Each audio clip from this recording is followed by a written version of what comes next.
देश में जितनी हमारी योजनाएं जो हम चला रहे हैं और उसमें जो सफलता हमको मिल रही है उसकी एक एक करके मैंने चर्चा भी की है। उन्होंने बहुत रुचि लेकर के सब सुना भी और कई चीज़ों में पूछी भी है करके सब सुना भी और कई चीज़ों में पूछी भी है।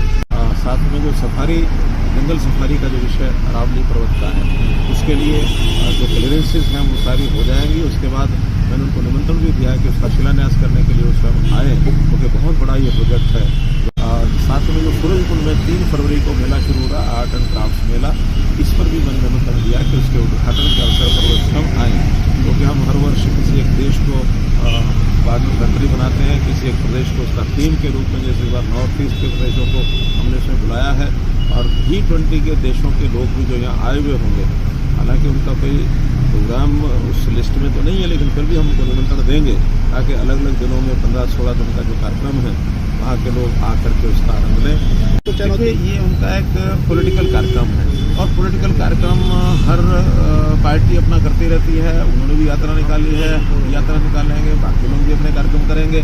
तो जब चुनाव सामने आते हैं तो उस समय सब अपनी पार्टियाँ काम करती हैं, लेकिन जनता किसको स्वीकार करती है प्रश्न ये होता है।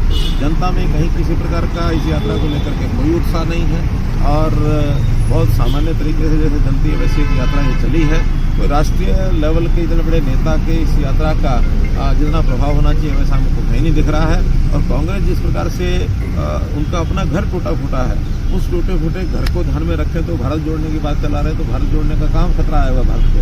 कोई भारत को खतरा नहीं है, कोई हरियाणा को खतरा नहीं है। अगर खतरा तो कांग्रेस पार्टी को है, तो उस कांग्रेस पार्टी अपने आप को कैसे बचा सकती है, ये चिंता उनकी होनी चाहिए। बचा पाएंगे अच्छा है, नहीं बचा पाएंगे तो उनका घर है, जैसा मर्जी चले। देखिए, जब कभी हमने कोविड के समय शुरुआत जब पहले चरण में हुई थी, उस समय जो प्रारंभिक चरणों में हमने इंतजाम किए थे तो उस समय ये कहते थे कि कोविड के बारे में सचेत नहीं है, कोविड के बारे में इंतजाम नहीं करते हैं, कोविड के बारे में ये नहीं करते हैं। एक वो काल था। एक आज ये काल है कि अगर दोबारा से देश में नहीं दुनिया में भी दोबारा से कोविड कहीं ना आ जाए, ये चिंता सबको है।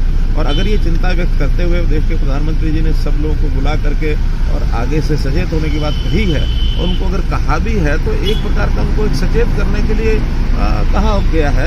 और सचेत करने की बात को भी आलोचना करेंगे कि हमारी यात्रा के कारण से कहा गया, ऐसा नहीं है।